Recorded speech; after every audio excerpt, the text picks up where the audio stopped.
Alright, let's go to this stuff right here. Engine Performance 2 Test 9. Engine Performance 2 Test 9. Technician A says a pickup coil, which is a pulse generator, can be tested with an ohm meter. And Technician B says ignition coils can be tested with an ohm meter. Yeah, ladder. Huh? Ladder. Yeah, he's trying to make his pen start writing again. He got one that dried up on him. But that's actually both of them. You can test the ignition coil with an ohm meter. However, ignition coil, testing an ignition coil with an ohm meter is not 100% every time. The reason for that is you can test one with an ohm meter, and well, you might think that that is sort of a silly thing, but those E-core ignition coils like the Fords had, like with the TFI ignition, if you took the ohm meter and you measured the primary side of that coil and it read 0.3 of an ohm, then that was a good test. If it measured 0.2 of an ohm, that coil wouldn't fire. But every coil is a little bit different, and you can measure it with an ohm meter and say that it's, you know, it passes that test. But the acid test is how much of a spark can it put out, if any. And if it's getting a pulse, listen to this, this is important.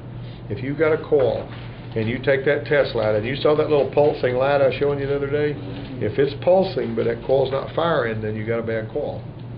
That pulse is telling you that you've got a signal making it to the coil. You understand what I'm saying? Always remember that, because basically all you want to know is the coil getting what it needs, right? Okay, so let's see, is that first one, and we're still on the first question, Matt. You're still in good shape here. All right, number 2. Technician A says a defective spark plug wire can cause engine misfire. Now that's a no-brainer. Technician B says a defective spark plug wire can cause an engine misfire. That's wonderful. You know, ain't that great? Both of those are the same one. Both these guys are right, because they both said. Spark plug, one's wire. Yeah. Oh, excuse me, spark plug. Excuse me. Yeah, you're right. I inserted the word wire when I read it. A plug or a wire can cause it. So yeah, they're both right. That's not. A spark tester should be used to check for spark, because why? Spark tester requires at least 25,000 volts to fire, but it also is it's a controlled gap. You know what I'm saying? That's how you do that. 25,000 volts? Huh? Yeah, 25,000 volts. The ignition coil. Well, let me ask you this: how many of you guys on a cold, dry day have ever walked across there and touched somebody and popped them? That's from 8 to 25,000 volts right there. That's what? That's from 8 to 25,000 volts. And if you don't think that'll fry a doggone electronic component, it will. I mean, like if you happen to reach over here on a cold, dry day and touch like a part of a computer part, and it zaps that board, it's over or it don't work right, and you know, you zapped it. That's why electronics people do a lot of electronics work, have a wrist strap with a ground, and they ground that so that when they do stuff. That's also why you don't take a gas can and set it on your truck and gas up, fill up a gas can when it's on a truck, because particularly if it's a metal gas can, because whenever you reach over here to put the gas in there, static electricity, see if it's not grounded to the ground, static electricity can jump and hit that gas can, boom, catch fire. Now there's a guy at a big oil store, had a gas can up in the back of his truck, and he was gassing it up, and it caught fire and burned him really bad. A lot of people saw that. Yep. The hose has got the wire in it, and the hose, and whenever you touch the see, the car is more or less grounded anyway, you know, because there's some conductivity available with them tires there. But anyway, just keep that in mind. You know, the gas pump will tell you that. Okay, typical primary coil resistance specs are usually from primary, meaning what? What's the primary part of the coil? Primary side of the coil? Huh? The winding. The part where the little wires hook up. Remember, that's the trigger. The secondary is where the work's done. Always remember, the primary is the trigger and the secondary is where the work's done. That's what you're talking about, a relay or anything else. So the primary is where your positive and your negative wires are connected. As a matter of fact, on this coil right here, you know, this is the primary. These little wires where they plug into the side, that's the primary. And the secondary is where the power comes out. Huh? Yeah, show him. Leaning against the. All right. So there's that coil there, the coil pack. Now then, so they ought to be 0.5 to 3. But like I'm telling you, on those old E-core ignition coils, like on the Ford point 3, 0.2 was actually not acceptable. 0.3 was. A typical secondary coil resistance specs range from, that's going to be 6,000 to 30,000 ohms. That's when you're measuring on one of these from tower to tower. Like for instance, how many coils are here, guys? Huh? 3 coils. Okay, and if we measured here, there, and there, this is your 3 coils. 1, 2, 3. All right. If you might notice this one doesn't have numbers on it, but these are going to fire companion cylinders. These are firing companion cylinders, and it pops them both at the same time. See, so one of them is popping on exhaust, and the other one's popping. This is 1 and 5. Excuse me. How much is one of those coils? About $100, depending on where you buy it. 70 to $100. But anyway, it depends on the vehicle really. But most of the Fords that use these, what are your companion cylinders on a like a 3-liter like that one over there? You remember? What's the companion for one? How do you figure it out? Huh? 6. You're thinking about a V8. Okay. 3 then. Yeah. Well, look at if the firing order. 1, 3, 2, 4. No, it's not. A 4 or 6 cylinder, buddy. 1, 4, 2, 5, 3, 6. That's a firing order on that 3-liter. So where are the companion cylinders? 1, 3. Right. 1 and 5. Oh, 1 and 5. 4 and 3, 2 and 6. That's how you do that. Hey, what's one on the inline 6? On the inline 6? Yeah. 1, 5, 3, 6, 2, 4. I don't know if 1 and 3. Excuse me. 1 and 6, 5 and 2, 3 and 4. Now another way you can think, if you got a distributor, this is another way. See that? 4, 5, 6. See that? Okay, if it turns this way, 1, 5, 3, 6, 2, 4. That's a companion. These are companions and those are companions. That's in the shot. Huh? I was just wondering why all those added up to 7. What? Everyone What did you say, Sean? 6 and 1. No, look at what he's talking about. 6 and 1 is 7, 3 and 4 is 7, 2 and 5 is 7. He's thinking outside the box. He's smarter to give him credit for it. All right.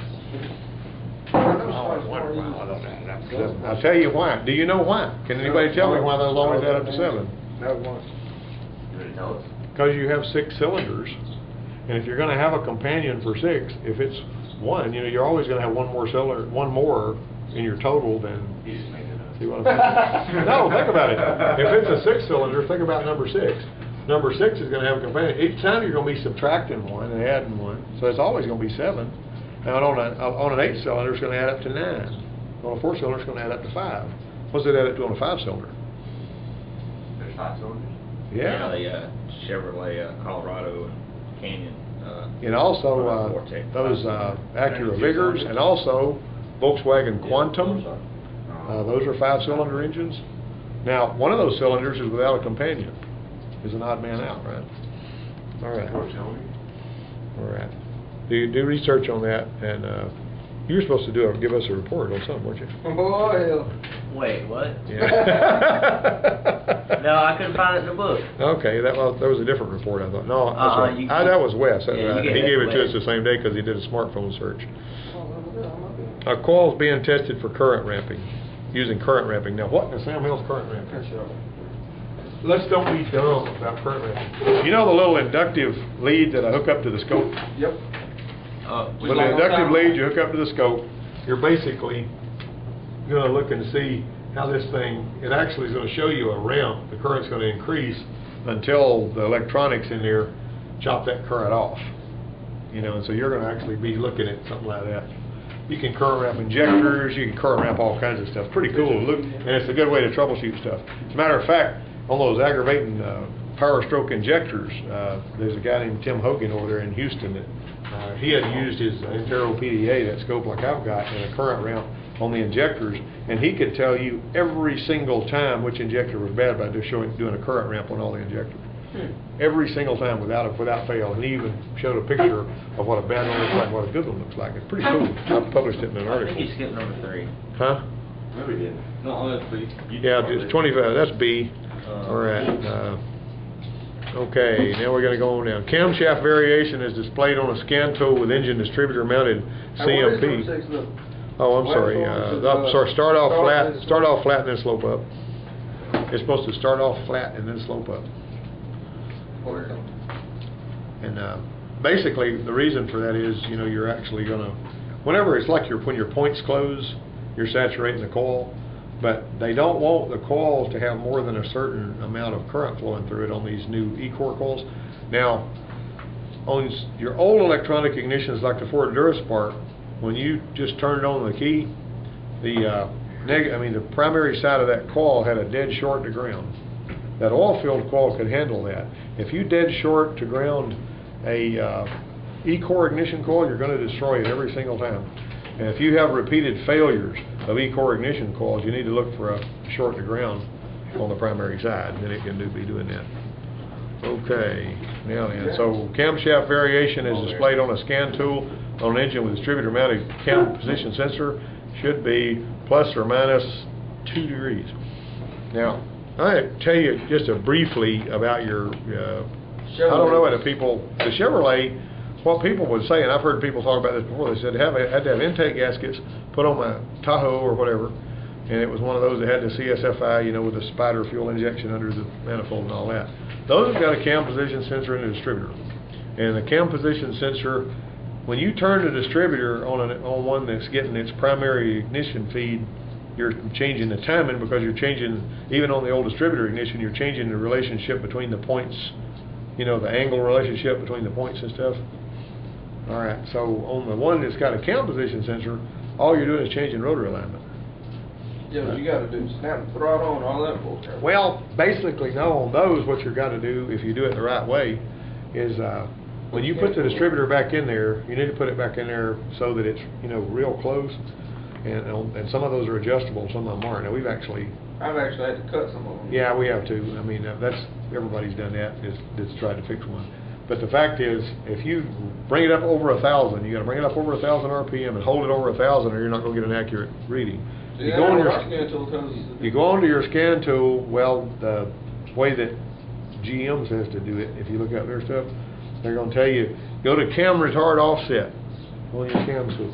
And then you're going to look at the degrees, and you're going to hold it over 1,000 RPM, and you're going to turn the distributor, and that degree reading is going to change, and it ought to be in your book. It's going to tell you if you can find that. It's real hard. I don't think you can find that in Michelin On Demand.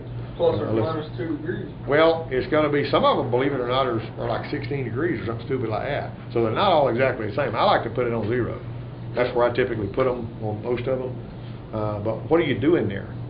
I mean, what exactly are you setting?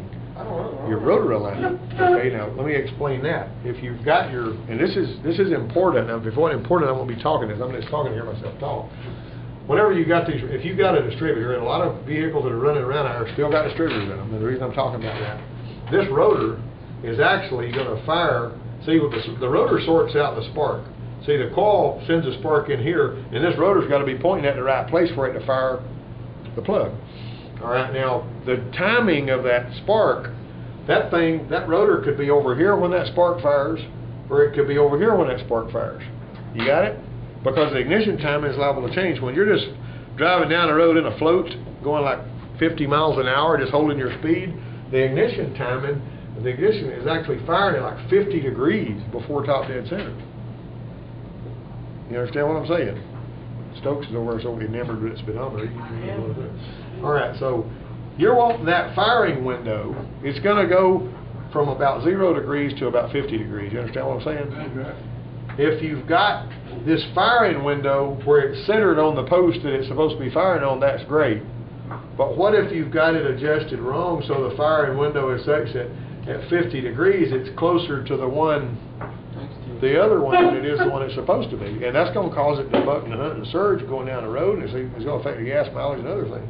So that's why you have to set this right. If you don't set it right, so you're not changing the timing per se, you're changing the place where the rotor's pointing when the spark happens.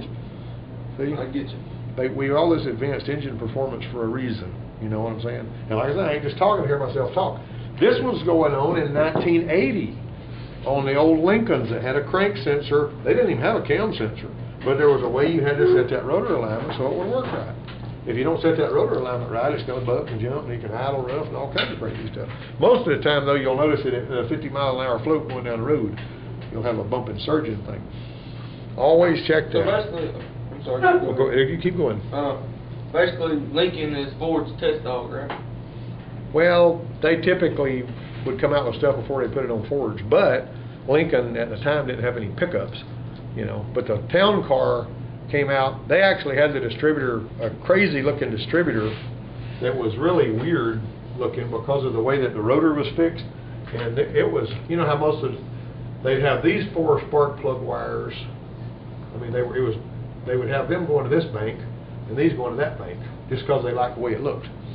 And they had a funky, strange rotor under there that would make that work that way. But I mean, you'd look at that and it wouldn't make any good sense because you had half the plug wires going one way and the other half going the other way, and you'd be saying, how in the hell is this possible? GM did it with that little flat distributor cap they got. And all they did was they ran the little trails inside the cap to different places so they could have the wires coming out both directions, you see. All right. Okay. Let me look here. So spark plug threads in the cylinder head should be clean using what? A thread chaser. A thread chaser is not necessarily a tap, but it works kind of like a tap. It won't be as hard as a tap, and it's not made to cut threads. It's just made to screw in the threads that it already fits and clean them out. How can you make a thread chaser if you don't have one? You're going to take something that screws right in there really good, and you may have to do this. This is the problem-solving stuff that you get from here that you may not get somewhere else. You know your high-speed cutter? Your high-speed cutter, you're going to take your bolt, you know, that you got, you know, it's got threads here going up. You're going to take your high-speed cutter, and you're going to cut a notch there in about 2 or 3 places around that thing. You're going to cut a notch there, and you're going to cut a notch there. I like to do it about 3 places. Now the threads are still continuous, but you've cut a nice straight notch through there. And so when you start that in there, as these threads here, the edge of these threads are going to be cutting crud out of the threads, and it has somewhere to go into those little flutes you make. If you're going to take a bolt that's the right one and flute it. And I learned that from my dad about 50 years ago or something. I ain't kidding you. He would take it and he would grind the side of a bolt. And I'd say, he's ruining that bolt. And then he'd screw it in there, and doggone if it wouldn't clean the threads up. Couldn't you take one of those drills and put one of those attachments for a bore cleaner for a rifle or something on it? Or a large You could do, if that would clean the rust out, but it wouldn't fix damaged threads. That's not a bad plan that you came up with there. Yeah, that's not too bad. Let's see, 2 technicians are discussing a no start condition. During cranking, a magnet held over the coil moves and the engine backfires at times. Wow, isn't that something? Technician A says a bad pickup coil or crank position sensor is most likely the cause. Did you read this in your book? Right. If you hold a magnet over the coil and the engine backfires at times. See what I'm saying? Now what are you doing when you do that? Pull around with an electromagnetic field. The electromagnetic field is saturating those windings and it's firing the coil. See, if you move the magnet over it, it's actually causing that to fire. I mean, it's really interesting how that works. I tell you what I used to see occasionally, when you'd switch on with the old car, the old Duraspark, which is the old big square module, you'd get one spark, pop, and you switch it on, which usually doesn't matter. But if you have a cylinder that's in just the right place, with just the right little bit of fuel charge floating around in there, and the valves are closed, and you turn that thing on and that rotor happens to be pointing in the right place, that engine will start up without ever even hitting the starter, just because you turned on the key. Well, all of a sudden it's running, and you ain't never heard a starter. I've only seen that 2 or 3 times. Okay, that's going to be a D. It's not going to be a bad pickup coil, you know, or an open primary coil winding. You know, that's basically telling you the primary coil winding is going to be good. Which sensor produces a digital signal? Hall effect. Everybody knew that. Technician A says, incidentally, I got your electronic part in there for that East Maxima. It's laying in there on the chair. Yeah, that part had a penny in it. Or I got a new part. And they got a cover over that hole. I mean, when they built this one, they put a little foamy cover over the hole. So yeah, somebody said, well, they've sent a lot of it. They call it a piggy bank. Technician A says a thorough visual inspection could be performed on all ignition components when diagnosing engine performance problems. Yeah, that's true. Technician B says platinum spark plug can be re-gapped after use in an engine. You're not supposed to re-gap platinum spark plug. Just put some new ones in there, okay? A is the only one right on that. Technician A says the slope of the spark line can indicate excessive exhaust gas recirculation. Yeah, spark line being what? Somebody tell me about a spark line. You know what a spark line is? Yes. On the scope. Did y'all see the scope stuff? We saw it, me and you were doing that today. I know what it is. Spark line is the tall line on that. Well, you're close, but you got them backwards. This is the firing line, and this is the spark line. And it's going to have an up kick, and then it's going to do that. Everybody ought to be able to draw that and diagram that for me. You know what? I'll probably put that on your test. You know what I mean? Except it'll be a verbal test. It's just me and you in the office with no notes. Like a board exam for a maybe guy. All right, you're going to take it. But you know, this spark line right here, well, I told you one time before, I was working at a Volkswagen dealership, first time I ever used a scope in 1983, and I kind of figured that out pretty quick because it was real cool. I was really into that. And when I rev it up, you remember how I told you this line went crazy because the fuel filter was stopped up? I mean, the scope told me the fuel filter was stopped up. And I was so focused on ignition that I didn't realize that. But this is what, you know, and old Mac Vandenbrink showed one where this spark line on one cylinder dropped off too soon. In other words, it was shorter and it dropped off too soon. The rest of them were normal. And that's a flat lobe on the camshaft, calls that. You look at that, they're pretty stupid. Mac Vandenbrink's a scope guru anyway. He lives and breathes scopes, eats it for lunch, you know. Okay, now then, we're going to get a, where are we at here?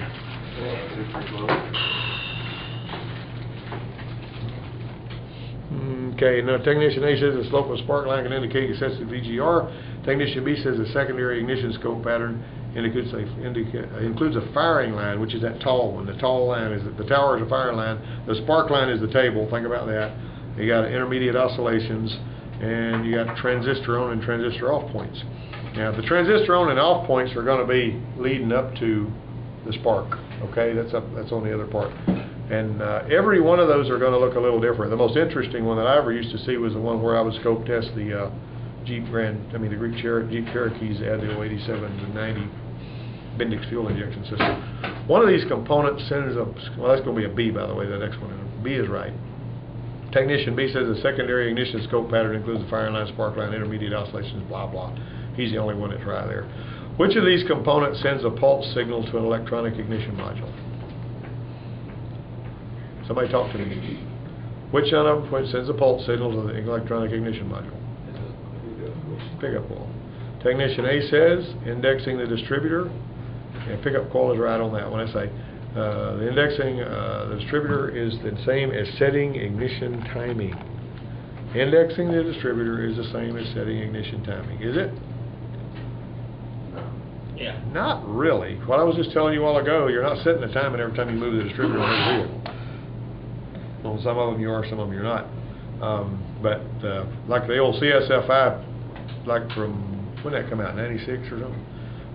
From all of those, and they lasted a pretty good while on that 4.3 had that. When you turn the distributor, you ain't setting the timing on those.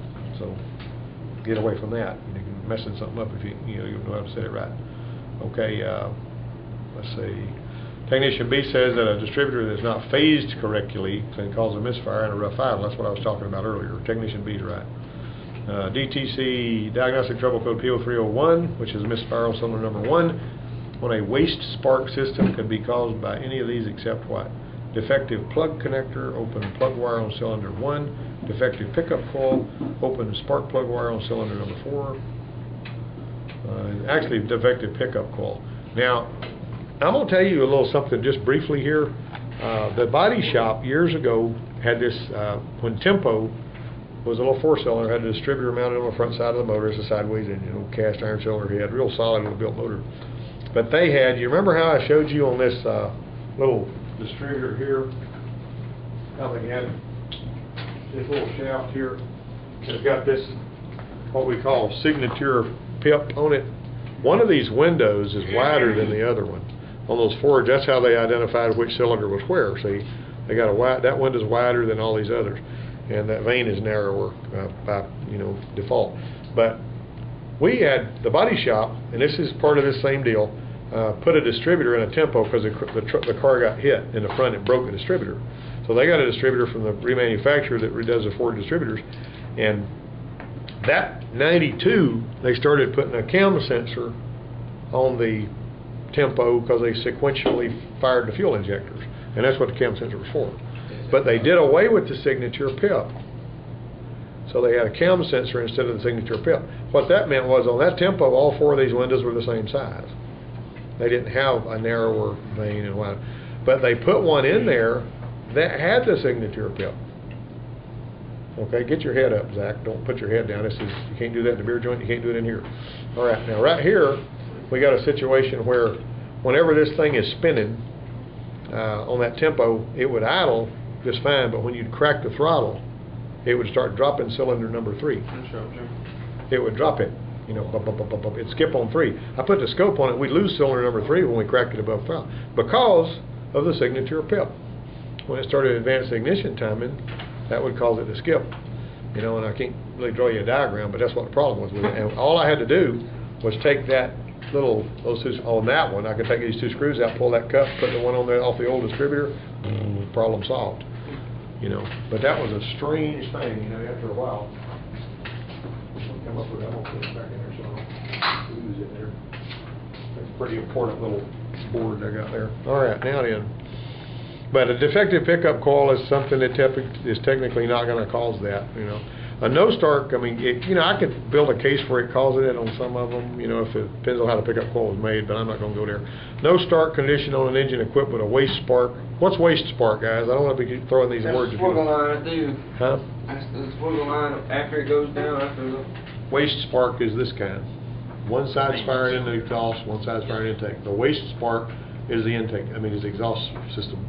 If it's in the exhaust stroke, that's a waste spark. Why do they do that? Well, there's no reason not to, and it works better. You got coil packs instead of a distributor. They did away with distributors because distributors have always been a problem. On this, you don't have that. If you're thinking clearly, the cool part about this, on the distributor, and everybody really needs to be able to do that one out there. I probably need to walk everybody through that. If you 350. Yeah, you got to make that. You got to put the distributor in there the right way and all that. It's cool to be able to do that, but you don't have to do that. Like if you're working on something that's set up with this kind of ignition, you just plug everything in and it fires up. You ain't got to worry about where the distributor is. Furthermore, adjustments don't have to be made. We need to adjust the rocker arms on that 350 before. Yeah, I know. I need to make sure that. Yeah, you get a shot of that. So I'll walk you through that. And you need to know how to do that. All right. No start condition on a waste spark ignition system being discussed. Could it be a bad crankshaft position sensor? Yes. Or could it be an open spark plug wire? Yes. Only Technician A. Technician A says a defective crank position sensor can cause a no spark position. Let me tell you this too. On one of these coils right here, you can have one tower that's not popping and all the rest of them that are. So that's something that's fairly common on these too. You'll see one tower's not popping, all the rest of them sparking. And so be aware of that. If you don't have one spark, I mean the coil is a suspect on those. And they keep trying to make these things littler and littler so they're smaller, they are not as heavy, and sometimes they make them crappier and crappier when they make them littler and littler, Technician B says a faulty ignition control module can cause a no spark ignition. Technician, both those guys are right about that. What is that device that you see in that picture? What are you seeing in the picture? That's a spark tester. Looks like a spark tester. Yeah. You're supposed to hook it to ground, hook your spark plug wire to it. When you spin it over, you ought to see spark jumping out of there. It looks like a spark plug, but it ain't got no threads on it. And it's actually got a calibrated gap. I like the adjustable spark plug tester. Spark testers that you can screw it out and, make it stretch it a little farther. Mike's got one you plug into the spark plug and into the wire, and it'll. I got one of those at the house, got a little light in it, it lights up whenever it it shoots a spark across it. Yeah. Yeah. Well, that's what these do that we got, the little plastic one. Yeah, you can actually run the engine with it and watch it when it. Well, you can on that one too. Any of them you can crank it and run it if you put it in the right place. Now you put it. I've done that before. I've actually put. They used to make a little thing, a little jump spark, because if you stretch that spark, Like a lot of times, let me ask you this, what if you're pulling plug wires, you got one skipping, right? You're pulling, no, listen to this, you're pulling the plug wires, and when you start stretching the spark, the cylinder starts hitting. Starts hitting? Yeah, you're stretching the spark, and it's having to jump to hit the spark plug, and it starts firing on that cylinder. What does that mean? I don't know. You plug it back on, and I'm telling you this is an engine performance thing. We're burning this in. You pull it off, you start jumping the spark, it's hitting, and when you would totally remove it, Yeah. stop, but if you're jumping the spark, hit it, that means the spark plug's fouled. Because it increases the intensity of the spark in the cylinder, and it makes more. And so if you stretch the spark a little bit and it starts hitting on that cylinder, instantly you got a bad plug. I got a Volkswagen. Or not a bad plug, but a foul plug. Passat. Passat, yeah. Passat. Yeah. Missing on cylinders 2 and 3. Yep. 1.8 liter turbo. Yep. So it's missing on the two next to each other? Yeah. They got a head gasket blown between them? I don't know. That's a good plan. Look and see if your needle's bouncing. Hook your vacuum gauge up and see if you got a bouncing needle. If you got a bouncing needle, you'll have valve issues, or you'll have a blown head gasket between those two cylinders. But anyway, that's because that's possible too. If they're the ones that are next to each other, 2 and 3 are companions, you see, and they're side by side. But you can also have that particular, if it's got a coil pack ignition, or has it got coil on plug? It's got coil on plug. It's got coil on plug, so you're not going to have a coil pack with one dead coil. That's not probably not going to be too hard. But you got a good spark there, right? I don't know. Okay. I just started on it yesterday at 3:30. All right. You shall not surely die. Let's get through with this so we can get to work. Technician, a vehicle with electronic ignition system. Wait a minute.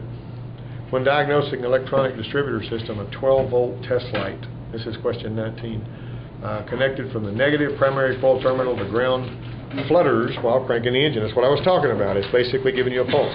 A test spark tester does not fire. That's a bad call. I just told you that a few minutes ago. If you're getting a signal for the coil to fire and it ain't firing, you got a bad call. A vehicle with electronic ignition system has a loss of power with the engine misfiring.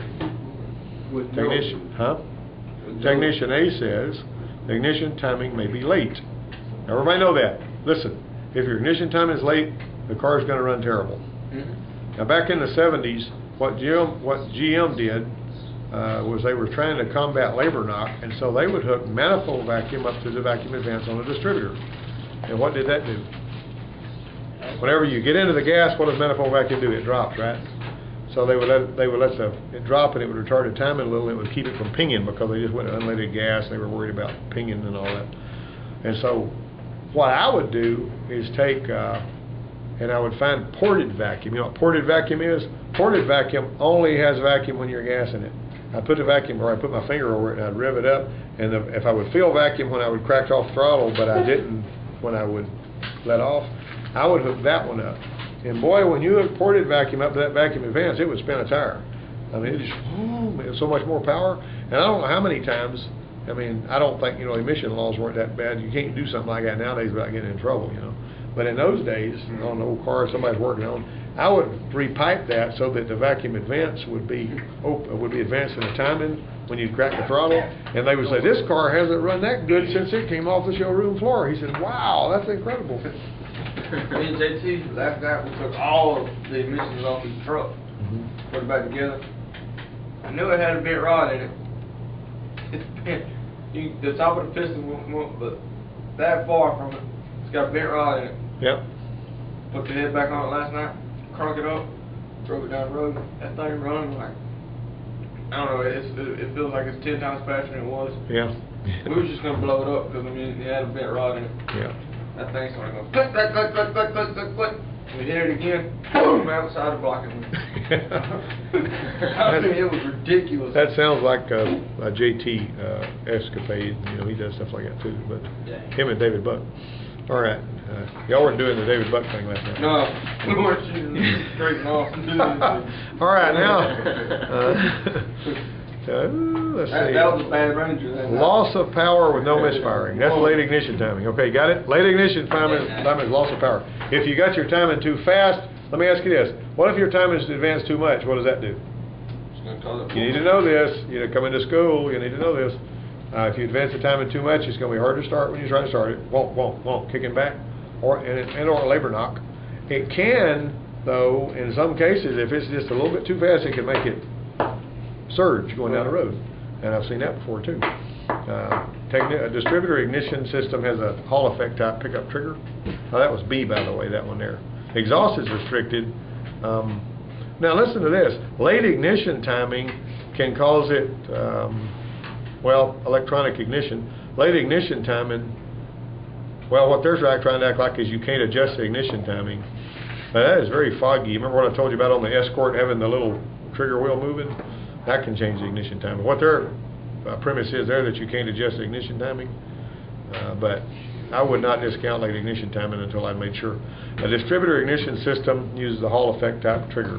20 is supposed to be B, by the way. 21, technician B says this type of pickup may be tested with an ohmmeter. You can't really test the Hall effects thing with an ohmmeter. Can't go there. Technician B says this type of pickup produces an analog voltage. Both those guys are wrong. The pickup coils can also be tested for proper voltage output. During cranking, most pickup coils should produce a minimum of how many volts? 125. 25 volts AC. Now that's just cranking. Now when you get it spinning faster, it's going to put up more. You spin an AC generator faster, it's going to put up more. Now hold on a minute.